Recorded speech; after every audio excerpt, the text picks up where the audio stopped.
Hola a todos, vamos a ver esta clase que corresponde a la del día viernes, que es farmacología de los antimicrobianos, digamos segunda parte. Y bueno, te quiero comentar qué es lo que pasa cuando se administra un antimicrobiano a un paciente. Normalmente pues pasa torrente sanguíneo, ya sea por vía directa, por vía intravenosa o a través de la absorción por el sitio donde se haya administrado, ya sea intestinal, pulmonar, cutáneo, etcétera. Ya conoces esta imagen, que es la curva de concentración tiempo, ¿verdad? En la cual yo tengo un fármaco que, digamos, entró por vía oral, paulatinamente va a ir aumentando su concentración hasta llegar a un pico máximo, después del cual va a descender hasta desaparecer. ¿Por qué sube? Porque se va absorbiendo el fármaco desde donde se haya administrado. Claro que si fuera por vía intravenosa aparecería aquí arriba la curva, ¿verdad? Porque es inmediato la concentración que entra. Pero llega un punto en donde pasa por encima de la MIC, ¿verdad? Así como lo medimos en el medio artificial, también lo podemos medir en el suero del paciente y correspondería a una línea, ¿verdad? Horizontal, por arriba de la cual habría una cierta concentración. Entonces, recordemos que es una curva de concentración, tiempo, ¿verdad? Y la cúspide de esta curva se llama concentración máxima. Ahora, esto que está aquí en amarillo, ya lo habíamos platicado, es el tiempo que dura ese fármaco, ¿verdad? Por encima de la MIC. Por lo tanto, esto se llama tiempo, porque es el tiempo, sobre la MIC. ¿Sí queda claro? ¿Verdad? Entonces es el tiempo que tiene el fármaco por arriba de la concentración mínima inhibitoria. Esta concentración que se alcanza acá es ese tiempo sobre MIC. Y bueno, entonces tomamos en cuenta esto, que si yo tengo esta curva que aquí aparece muy arriba, porque vamos a suponer que fue por vía intravenosa. Esa es la curva que tengo yo del suero, ¿verdad? Por vía intravenosa. ¿Qué pasaría, por ejemplo, con un tejido infectado, digamos el pulmón, el sitio de infección? Bueno, pues tendría una curva muy parecida, ¿verdad? Los sitios donde llega el fármaco y tiene buena biodisponibilidad es muy parecida a esa curva a la del suero que estamos viendo acá, ¿verdad? Bien, pero vamos a ver que hay sitios que, como ya tú ya sabes, sitios concentradores de fármacos y sitios donde casi no llega, que le llamamos santuarios. Bien, pero aparte de la MIC, que tú ya sabes que es la concentración del fármaco más bajo capaz de inhibir el desarrollo visible de un microorganismo tras una noche de incubación, y que en la clínica correspondería a una concentración específica de ese fármaco, ¿verdad? Tenemos una segunda concentración que es la concentración bactericida mínima. Entonces, o MBC, esta concentración es algo parecido, solamente que es la concentración de un fármaco antimicrobiano más baja, capaz de inhibir el desarrollo visible de un microorganismo cuando se subcultiva en un medio libre de antimicrobianos. Desde el punto de vista cuantitativo, la MIC es aquella concentración que puede disminuir el 99% del inóculo, mientras que la MBC puede disminuir el 99.9%, ¿verdad? O sea que después de la MIC, cuando se alcanza esta concentración, los microbios quedan sobreviviendo uno de cada 100, si está aquí, y uno de cada 1000 si está acá. Dicho en logaritmos, se baja a esta, se baja 2 logaritmos, y esta baja 3 logaritmos de microbios, ¿sí? Sigamos. Entonces, la MIC, o concentración mínima inhibitoria, ¿verdad? Ya aquí está la definición. Esto es in vitro, pero brevemente, tú ya viste esta clase previamente. Tengo tubos de ensayo o cubas con un medio de cultivo líquido, un caldo, que se llama Müller y Hinton, el cual está hecho para que los microbios se desarrollen y se movilicen fácilmente. Y en cada cuba o en cada tubo se puso una cantidad específica de fármaco que habitualmente va duplicando la previa, de tal manera que llegue a una concentración en la cual se inhiba el desarrollo del microbio. Y esto es visible. Quizás no al ojo humano, porque se requiere algo más de precisión, pero sí a un nefelómetro que ya lo platicamos. Bueno, entonces esa MIC me sirve a mí para definir si un microbio es susceptible o no lo es. Aquí es una foto, ya lo vimos también en la otra clase. Entonces, la primera conclusión es que la MIC sirve como, comparado con el punto de corte, para definir si un microorganismo es susceptible o no lo es, ¿verdad? A un antimicrobiano. Y es el mejor de los parámetros para definir la potencia de un antimicrobiano. Hay fármacos de alta potencia contra ciertos microbios y hay fármacos de menor potencia que requieren dosis más altas. Muy bien. Aquí hay un ejemplo. Tengo una cepa de Streptococcus pneumoniae y resulta que me sale, o que si alcanzara, se inhibiera, perdón, con menos de 4 microgramos por decilitro, sería susceptible. Perdón aquí por poner sensible, pero lo más correcto es decir susceptible en español. Pero si estuviera arriba de 8, estaría resistente. Ahora, si está entre 4 y menos de 8, se consideraría con una resistencia intermedia. Mira, para que veas que el doctor no comete errores graves aquí. Muy bien, es resistencia, acuérdate, resistencia intermedia, no hay susceptibilidad intermedia. En los antibiogramas, tendría yo que definir si este Streptococcus pneumoniae es susceptible, resistente o tiene resistencia intermedia. Pero esto va a depender de si el sitio es biodisponible. Por ejemplo, si yo tengo una cepa susceptible a penicilina, ¿verdad? Lo va a hacer prácticamente en cualquier sitio. Pero si está en un absceso, por ejemplo, no hay fármaco que llegue al núcleo de los abscesos. Entonces no serviría ningún fármaco. Hay que dar tratamiento quirúrgico, drenar el absceso. Pero si una cepa resistente, lo sería. Nada más que aquí hay un detalle. Las MICs, acuérdate, para Streptococcus pneumoniae son para líquido cefalorraquídeo. Ciertamente ya desde el 2012 hay MICs para suero. Y actualmente el antibiograma se pondera de acuerdo al sitio de donde se tomó el cultivo, ¿verdad? Reservando las MICs que son para líquido cefalorraquídeo cuando el caso viene de ese sitio, viene de ese espécimen. Pero si son de sangre, podrían aplicarse MICs para sitios no meningios, ¿verdad? Entonces, para poder decir, bueno, le podemos dar penicilina a una cepa susceptible, va a depender de que haya biodisponibilidad en el sitio de infección. Y eso, por ejemplo, es muy importante en las meninges.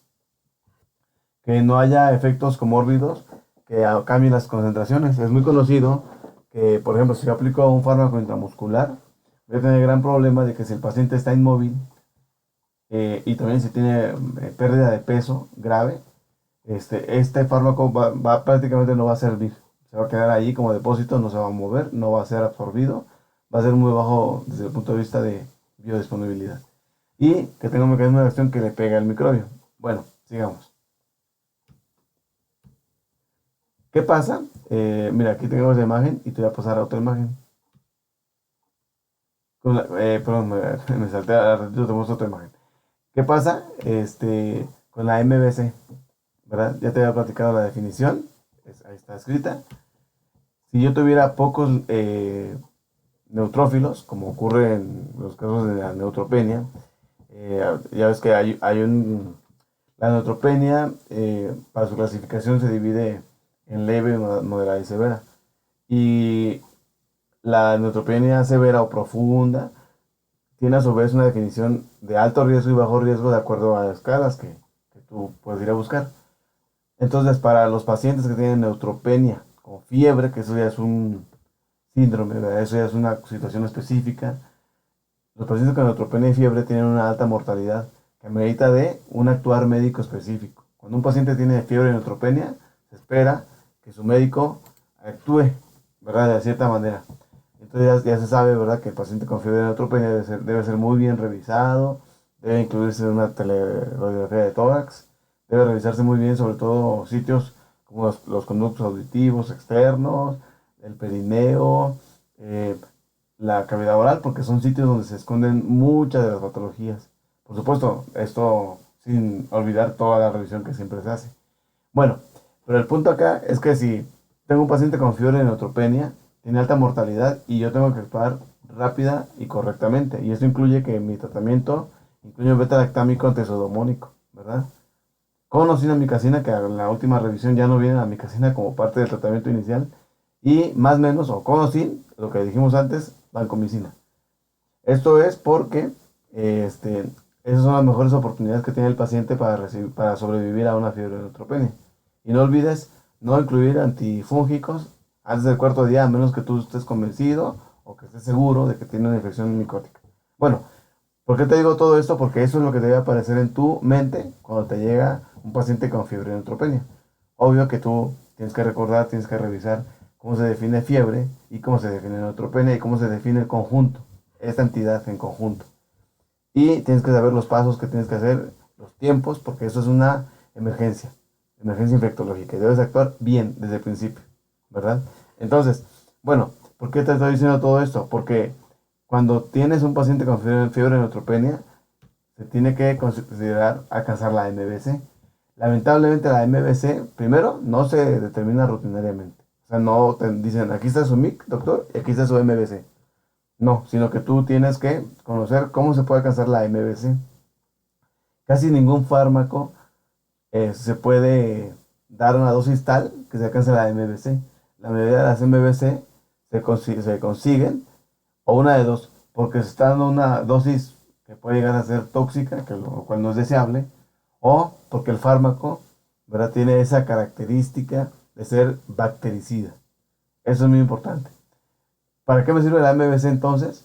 Bueno, la tengo que tratar de alcanzar en los casos de fiebre y neutropenia. Y para eso, por ejemplo, yo tengo que revisar en mi manual, en mi libro, en mi revisión, en mi artículo, cuál es la dosis que yo debo dar para un caso de fiebre y neutropenia.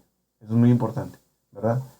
Bueno, número uno. Y número dos, porque la relación MBC sobre MIC define si un fármaco es bactericida o bacteriostático. Estamos acostumbrados a decir, pues es Clinda, es bacteriostático. Es que es por ejemplo, cefotaxima, es bactericida. Pero no siempre es así. Porque, por ejemplo, hablemos de la ciprofloxacina, un fármaco maravilloso, ¿verdad? Le pega a muchos bichos, a gran positivos, a gran negativos. Pero tú debes recordar que la ciprofloxacina para E. coli es bactericida. Pero la ciprofloxacina para Staphylococcus aureus es bacteriostática. Y esto se debe a que la relación MBC sobre MIC cambia de bicho a bicho, ¿verdad? Entonces, si la MBC sobre MIC tiene un valor mayor a 8 y otros dicen que mayor a 16, ese fármaco es bacteriostático. Y si es menor de este número, es bactericida. Vamos a verlo más adelante con calmita. Sigamos. Entonces, mira, ve esta imagen, ahora sí. Y esta. Otra vez me regreso. Esta es mi relación MIC-MBC. ¿Sí lo ves? Aquí tengo mi MIC y aquí tengo mi MBC. ¿Qué pasaría si mi MBC se aproxima a la MIC? Es decir, este fármaco es tan potente que con la misma cantidad de dosis que alcanza la MIC, prácticamente alcanza la MBC. Este fármaco es bactericida. ¿Sí queda claro? Si la MBC y la MIC son lo mismo, este fármaco es muy potente, es bactericida. Pero, ¿qué pasa con el lado contrario? Aquí está mi imagen. Si se alejan, este fármaco es bacteriostático. Si la MBC, ¿verdad?, para alcanzarla es de 8 a 16 veces más grande que la MIC, este fármaco es bacteriostático. Y por eso tenemos una gran cantidad de fármacos que no siempre son bactericidas o no siempre son bacteriostáticos. Por ejemplo, otro ejemplo, la clindamicina con los anaerobios es bacteriostático, pero con ciertos gram positivos es bactericida. Entonces, no siempre se comporta igual el fármaco, ¿verdad? Nosotros tenemos estas listas donde decimos, si es bactericida, beta-lactámicos, vancomicina, metronidazol, ¿verdad? Bacteriostáticos, macrolidolinazolida, clindamicina. Entonces, sí, tengo bactericidas y bacteriostáticos, así como de cartabón, como de toda la vida, pero no siempre se van a comportar así. No siempre. Entonces, esto va a ser dinámico, ¿verdad? Y esto es lo que tú debes recordar a la hora de utilizar fármacos. Bien, la aplicación de esto es que en un caso, por ejemplo, de fiebre de neutropenia, es importantísimo que tú uses fármacos bactericidas. Por eso es que preferimos usar banco a usar linezolid, ¿verdad? Bueno, en ese contexto. Y que hay situaciones especiales donde yo, si combino fármacos, tengo el riesgo de generar un antagonismo. Y hay antagonismos muy bien conocidos como beta-lactámico con tetraciclina, son antagónicos. Y la mayoría de las veces están contraindicados. Hasta hace poco se decía que carbapenemo más tigecyclina era una Combinación adecuada para ciertas cepas de Acinetobacter pan-resistente. Ahora está poniéndose en duda eso, pero en general, un beta-lactámico con tetraciclina están contraindicados. De hecho, usar penicilina G con, por ejemplo, doxiciclina generaba mayores tasas de fracaso en neumonía adquirida en la comunidad. Por lo tanto, pues siempre se ha desaconsejado usar estas combinaciones. Digo que hasta hace poquito tiempo la combinación era adecuada solo para ciertas cepas de Acinetobacter. Doble beta lactámico que no sea inhibidor, o sea, es que piperacillina tazobactam, bueno, es que el tazobactam es un inhibidor de beta lactamasa, ¿verdad? Un inhibidor suicida, se oye muy bonito, de beta lactamasa. Bueno, eso no está prohibido, digamos, pero usar beta lactámico y beta lactámico generalmente es antagónico, y también las combinaciones muy conocidas de carbapenems y cefalosporina son antagónicos siempre. De hecho, son, además de antagónicos, potenciadores de resistencia. Entonces no debería combinarse nunca carbapenem con cefalosporina, es un error.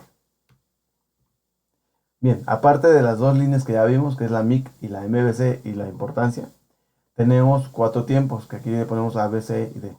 No siempre está o no tomamos en cuenta esta curva de ascenso, ¿verdad?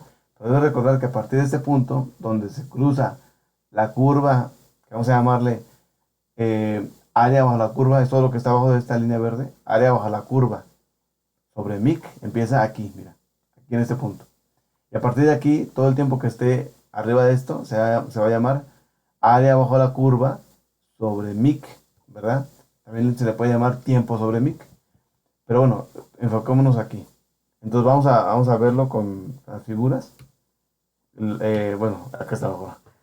Este tiempo primero, que está hasta arriba, es área bajo la curva sobre MBC. ¿Sí lo ves? Área bajo la curva sobre MBC. ¿Para qué me sirve?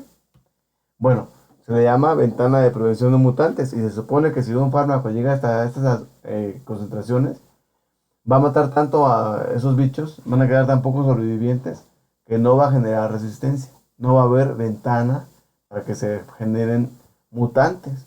Y por eso a este tiempo, donde el fármaco está por arriba del MBC, se le llama ventana de prevención de mutantes.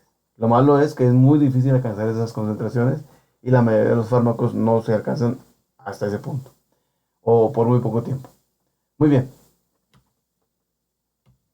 Ahora, esta es el área bajo la curva sobre MIC. ¿Sí lo ves? Pues tú dirás, es que aquí ya estaba sobre MBC. Sí. Si sumamos esa área más la que está abajo, sobre la MIC, toda esa área se llama área bajo la curva sobre MIC.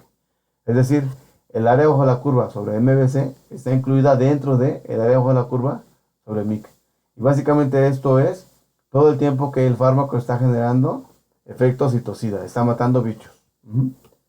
Entonces, lo que va a traducir el área bajo la curva sobre MIC es el área bajo la curva sobre MBC más el área bajo la curva sobre MIC, que es lo que está aquí escrito, es la efectividad microbiológica, que esté matando bichos, ¿verdad? Y que eso se traduzca en una eficacia clínica. Muy bien, entonces, en pocas palabras, el área bajo la curva sobre MIC establece todo el tiempo que mi antimicrobiano va a ser útil. Entonces yo aquí tengo que tener estrategias para que antes de que baje por debajo de la MIC, yo pueda meter otra dosis para que se mantenga arriba siempre de la MIC todo el tiempo que le voy a estar dando tratamiento. Y luego sigue otro periodo de tiempo, que aquí está marcado como la C, en donde está el área bajo la curva por debajo de la MIC. ¿Sí lo ves? ¿Para qué me sirve eso? Bueno, pues depende. Si mi fármaco tiene efecto posantibiótico, entonces, aunque esté por debajo de la MIC y teóricamente ya no tendría efecto adecuado, ya no sería efectivo, si mi fármaco tiene efecto posantibiótico, es decir, que sigue actuando después de que bajó su concentración efectiva, sí va a seguir matando bichos, ¿verdad? Porque hay 3 fenómenos que hacen que un fármaco, cuando ya no está en concentraciones adecuadas en suero, siga actuando. El primero es el efecto posantibiótico. El segundo es el efecto posantibiótico mejorado por leucocitos. Y el tercero es la concentración antibacteriana mínima. ¿Esto a qué se refiere? Es una foto de una cepa bacteriana en la cual se ven las formas bacterianas cuando no hay antimicrobiano. Y unas horas después de que se expuso al antimicrobiano, entonces aquí lo que estamos viendo es que la estructura bacteriana no se dañó totalmente, sigue habiendo la forma más o menos y algunos procesos metabólicos.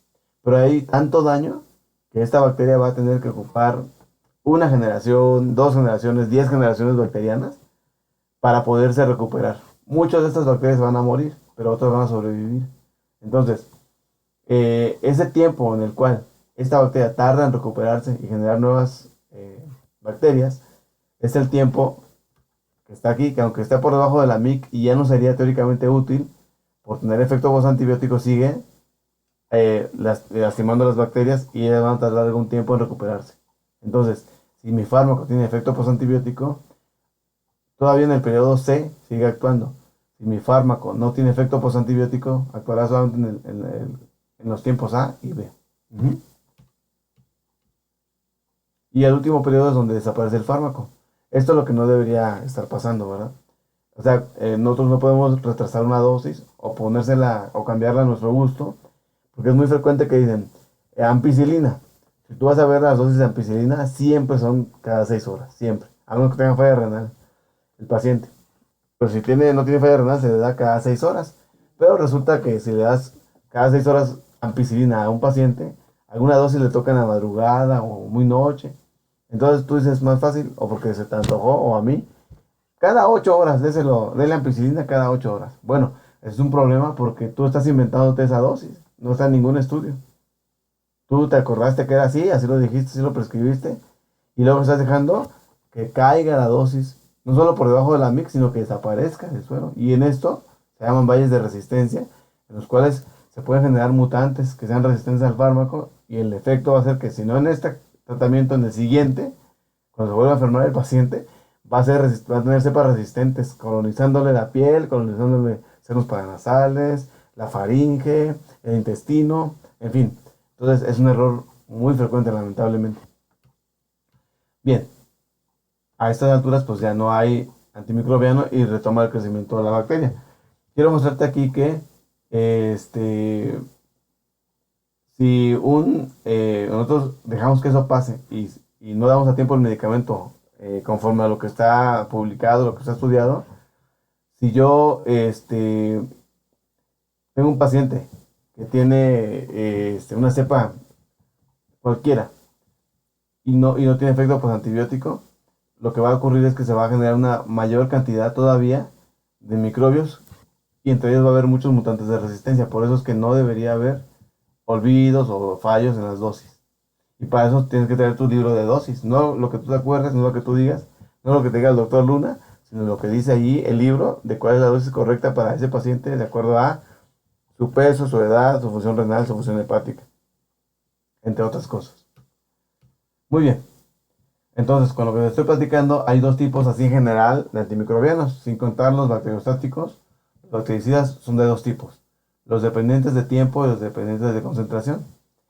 El término correcto o más común es concentración-tiempo, pero como tiene la palabra tiempo, quisiera nomás dejarte lo más sencillo como dependientes de tiempo y dependientes de concentración.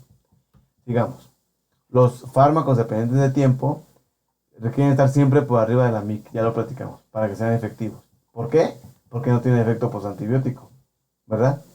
Y debe evitar que caigan por debajo de la MIC porque puede haber recrecimiento bacteriano, ¿verdad? A veces se requieren dosis de impregnación o darse en infusión continua. Y por lo tanto, dicho todo esto, los fármacos dependientes del tiempo son dependientes de la periodicidad. ¿Sí queda claro? Los fármacos dependientes del tiempo son dependientes de la periodicidad. Entonces es muy importante que tú le pongas la hora que le toca.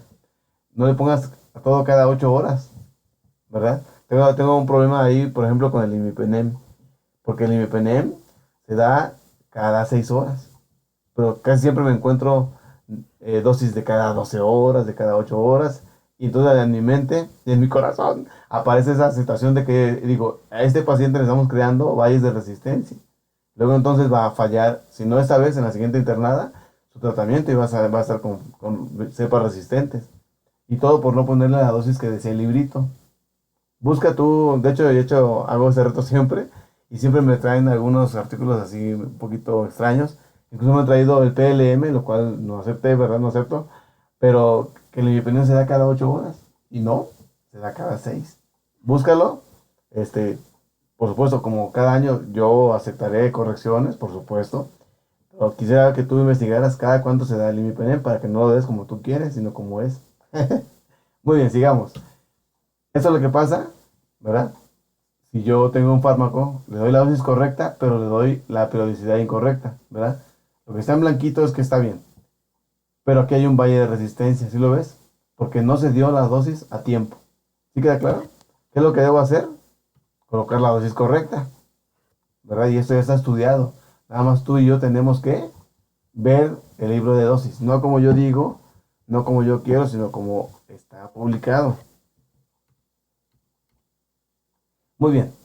Eh, Los fármacos dependientes de tiempo entonces ameritan dosis más frecuentes. ¿Qué tanto? Lo que diga el libro, ¿verdad? Entonces tienes que traer tu librito para saber cada cuándo tienes que dar el medicamento que estás indicando. También se pueden dar infusión continua o intermitente. Esto ya sabes, se ha estudiado mucho con los carbapenemos. Este, pueden ocurrir fallas terapéuticas tan solo por fallar pocas dosis, ¿eh? No te confíes. Ponle la dosis correcta. Y generar, por supuesto, los mutantes tan temidos. Entonces, mira, ejemplos de estos fármacos que son tiempo dependientes, los beta-lactámicos, por supuesto, los glucopéptidos. Un corolario, nada más que te quiero decir, que es mejor poner 500 miligramos de imipenem cada 6 que 1 gramo cada 12. No es lo mismo. En dosis total, sí, es lo mismo. Son, ¿qué? 2 gramos, ¿verdad? Pero no es lo mismo para la cinética de lo que estamos utilizando, porque con 500 miligramos cada 6 estás utilizando, no estás generando ningún valle de resistencia. Pero con 1 gramo cada 12 estás generando 2 valles de resistencia al día. ¿Hecho? Sigamos. Entonces, la consecuencia de todo esto es que hay que ver la periodicidad, hay que usar impregnación cuando se requiera y hay que usar infusiones cuando se requiera. Ahora, es importante lo siguiente. Por ejemplo, si yo te digo, para meninges, que es el ejemplo más adecuado aquí, yo tengo que no solo ver la periodicidad, sino tengo que ir a mi artículo, a mi libro de dosis, para ver qué dosis le toca para meninge. Aquí hay un concepto muy importante que es dosis meningia. Y para cada fármaco, prácticamente antimicrobiano, para cada fármaco hay una dosis meningia, ¿verdad? Incluso para trimetoprim. Tú dirás, ¿para qué usamos trimetoprim? Bueno, algunas listeriosis se tratan con trimetoprim, algunas, por algunos motivos raros, se tratan con trimetoprim, se tiene que dar dosis meningia, ¿verdad? Y qué decir de ciertas em, parasitosis, ¿verdad? Que requieren también trimetoprim. Bueno, no son muchas, por cierto. Entonces, la dosis meningia, yo tengo que ir a revisar mi libro de dosis para ver cuánto se pone de dosis para meninge, porque no es lo mismo que se pone para otros casos. Eh, para ciertos lugares como el hueso, que eso ya lo platicamos en la otra clase, se requiere de tiempo prolongado, se requieren hasta años de usar antimicrobiano, imagínate. Para la próstata se requieren fármacos específicos que actúen en pH ácido, por eso es preferible usar quinolonas ahí. Y en el ojo, la cámara anterior del ojo es un sitio no biodisponible, se requiere tratamiento quirúrgico. Ciertamente algunos fármacos se prefieren, pero la verdad es que ahí básicamente es tratamiento quirúrgico para la cámara anterior del ojo. Muy bien, esto ya se vio en otra clase. En la insuficiencia renal es muy importante que revisemos también el libro de dosis porque, por ejemplo, ahí sí se justificaría una dosis de, no sé, imipenem 500 cada 12, porque eso es lo que le tocaría a alguien con falla renal con cierta depuración de creatinina. Y ciertamente también hay ciertas condiciones como, por ejemplo, pseudomonas, muestra o presenta más susceptibilidad ante la ceftazidima, por ejemplo, que a otras cefalosporinas de tercera. De hecho, de tercera no sirven para las pseudomonas salvo ceftazidima. Y esto se debe a que ceftazidima tiene, aunque es un beta-lactámico, tiene efecto posantibiótico contra pseudomonas. pero no lo tiene contra otros bichos, ¿verdad? Ceftazidima es maravilloso, o lo solía ser antes de que hubiera tanta resistencia contra pseudomonas, pero bueno, recuerda, como antipseudomónico, ceftazidima.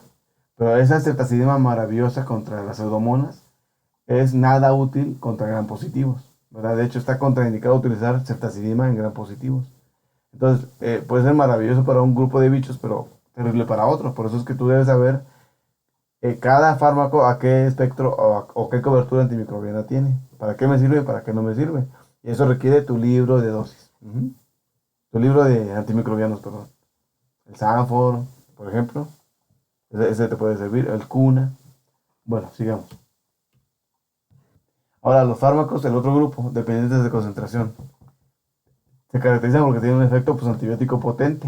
Esto es muy importante porque los dependientes de tiempo no tienen efecto postantibiótico, con algunas excepciones que te platiqué. Los de concentración, dependientes de concentración, tienen un efecto postantibiótico potente y por lo tanto dependen más que de la periodicidad, dependen de la concentración máxima, del pico que alcancen. Por eso es que es mejor, primero, considerar si requieren impregnación y darle toda la dosis posible junta, ¿verdad? Yo sé que la vida media de la amicacina justifica dar 2 veces al día la dosis. Entonces, la dosis habitual sería que 500 miligramos cada dosis para un adulto, no sé, 70 kilos. Bueno, pues resulta que la amicacina, como es concentración dependiente, lo más importante no es cada cuánto la doy, sino que es alcanzar el pico máximo. ¿Y cómo alcanzaría un pico máximo con la amicacina? Dando toda la dosis cada 24 horas. Entonces, aunque 500 miligramos cada 12 horas de amicacina es igual de tóxico, digamos, que 1 gramo cada 24, es más potente dar esta última dosis. Y quiero decir aquí que no, aunque no todo el mundo está de acuerdo, hay quienes opinan que también es menos tóxico. Digamos. Entonces, ese es el punto importante, que no el tiempo, ¿verdad? No el tiempo, sino el punto que se llama concentración máxima. Porque ve esta gráfica, donde tengo, digamos, 500 cada 12 de amica contra 1 gramo cada 24. ¿Verdad? Si tú ves el efecto antimicrobiano es mucho más largo y también tiene mejor efecto postantibiótico, ¿sí? Porque esta línea se recorre más para la derecha, alcanza más tiempo al final de cuentas, ¿sí? Ok, entonces, lo importante de los fármacos dependientes de concentración, como las quinolonas, los aminoglucósidos, es alcanzar la concentración máxima, lo más que se pueda. Y eso también tiene importancia cuando se ajustan esas dosis a función renal. Tratar de dar monodosis es más importante para alcanzar la concentración más alta que se pueda, ¿verdad? Entonces, como corolario, es mejor dar 1 gramo de amicacina cada 24 que 500 cada 12, ¿verdad? No es lo mismo, que parece ser lo mismo, no es lo mismo. Muy bien. Entonces, no siempre se puede aplicar, por ejemplo, el metronidazol. Para la mayoría de las infecciones se tiene que dar 3 veces al día, aunque se pudiera alcanzar más dosis, perdón, un efecto postantibiótico más grande si lo diera todo junto. El problema es la toxicidad. Si yo doy 3 tabletas, digamos, de metronidazol o 1500 miligramos de metronidazol en una sola aplicación, va a tener el paciente muchos síntomas secundarios a toxicidad. Entonces, pues no, aunque teóricamente sería mejor darlo junto, no se puede aplicar en la vida real. Muy bien, no siempre se puede aplicar y hay que recordar también que cuando se trata de endocarditis, a pesar de que sean concentración dependientes, como la endocarditis, perdón, supone que voy a estar generando bacterias nuevas a cada instante, cada latido, en cada chasquido, en cada cizallamiento, se va a generar una nueva cepa de bacterias nuevas. No tendría sentido darle fármacos que tengan efecto postantibiótico. eh, no tendría sentido, perdón, cambiar la periodicidad porque tiene efecto postantibiótico. Como la gentamicina, por ejemplo. No tiene sentido porque cada vez que salen nuevas colonias bacterianas, son bacterias nuevas. Entonces tiene que darse la dosis con la periodicidad normal. O sea, para una endocarditis no es tan aplicable esto de la dosis, de la monodosis, por ejemplo. Sino que ahí sí tendríamos que hacerlo por vida media. Y bueno, las combinaciones que tengamos que utilizar, siempre que se pueda, el principio es dar monoterapia. un solo fármaco. No siempre se puede. Cuando tenga yo que hacer combinaciones, sería usar 2 o quizás 3 máximo. La verdad es que usar más de 3 generalmente supone que nos estamos equivocando en alguna indicación. Entonces, 2, excepcionalmente 3 fármacos antimicrobianos y no más. Bueno, igual tú me dirás, doctor, yo tengo ese caso, tengo ese otro caso, y la verdad es que no pudimos evitarle darle tantos medicamentos, ¿verdad? Nos ocurre a menudo con pacientes que llegan con, por ejemplo, un paciente que tenga inmunodeficiencia, tenemos que darle timetoprim, tenemos que darle, no sé, piperacina tazobactam porque está séptico, y se le agregó amicacina porque tenía hipotensión y datos de choque, entonces se recupera el choque y empezamos la amicacina, porque ya ves que si le das amicacina o aminoglucosis a un paciente chocado, le empeoras el pronóstico, o le empeoramos el pronóstico. Y todavía, como tiene un candida score alto, o tú le agregas el antihongo, entonces tú dices, a ver, doctor, una quítale alguno. Yo diría, ay, me rasco la cabeza, pues no sé. Este, sí, te entiendo, pero, o sea, son reglas en general, y lo ideal sería tener monoterapias. ¿Sí queda claro? Un solo fármaco que cubra todo. No siempre se puede, entonces, biterapia, ¿verdad? Y excepcionalmente 3 fármacos. Pero esto va a depender de cada caso, lo sabemos, lo entendemos. Muy bien.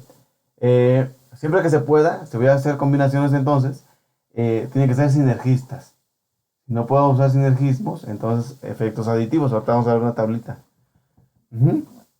Siempre que se pueda también, que tengan diferentes mecanismos de acción. Evitar a toda costa antagonismo, y esto se ocurre a veces con, ya te ponía la tabla, beta-lactámicos con tetraciclinas, por ejemplo, doble beta-lactámico, que no sea inhibidor, ¿verdad?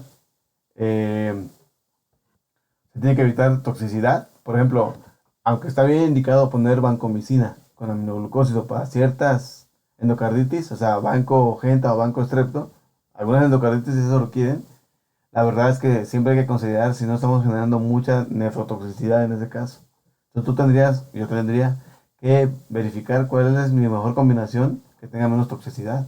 A veces es muy difícil no hacer las combinaciones tóxicas. Y algo muy importante, evitar la duplicidad de cobertura. Esto también se llama redundancia, ¿verdad? No se requiere en general doble anaerobicida. Es un error poner, por ejemplo, metronidazol con clinda. Es muy difícil que encontremos esa indicación. Y por ejemplo, en neumonías, usar piperacina y tazobactam, por ejemplo, con clindamicina, parece que es redundante en cuanto al efecto anaerobicida. Pero fíjate bien, esta es una combinación piper-tazo-clinda, no es redundante en algunas infecciones del abdomen. Que ya sabes, solo quiero aquí aclarar algo. Eso no es mi opinión, es una opinión de un organismo de cirugía, el cual es muy correcto. En general, yo para abdomen siempre creo que es mejor poner metronidazol. Y para cabeza y cuello, clindamicina. Algunas veces extremidades, clindamicina. Pero bueno, esto es cuestión de estar leyendo o viendo diferentes opiniones y sobre todo teniendo el caso y ya aterrizar en cada caso preciso. Muy bien. Sinergistas, ¿cuáles son? Beta-lactámico con aminoglucósido, quinolona con aminoglucósido, beta-lactámico con glucopéptidos y beta-lactámicos con metronidazol. Aditivos, beta-lactámico macrólido, glucopéptido aminoglucósido. Recuerda que la diferencia es que los sinergismos potencian el efecto y los aditivos nada más suman el efecto. Antagonismo, ya sabes, beta-lactámico, a menos que sea un inhibidor de beta-lactamasa. Carbapenemos, cefalosporina y beta-lactámico tetraciclina. Esas no se deberían utilizar prácticamente nunca, aunque hay una excepción que es el antagonismo necesario que ya te platicaré. Perdón, eso está en la otra sesión. Toxicidad, banco amica, banco genta, banco strepto, ¿verdad? Duplicidad, metronidazol, ya te había platicado.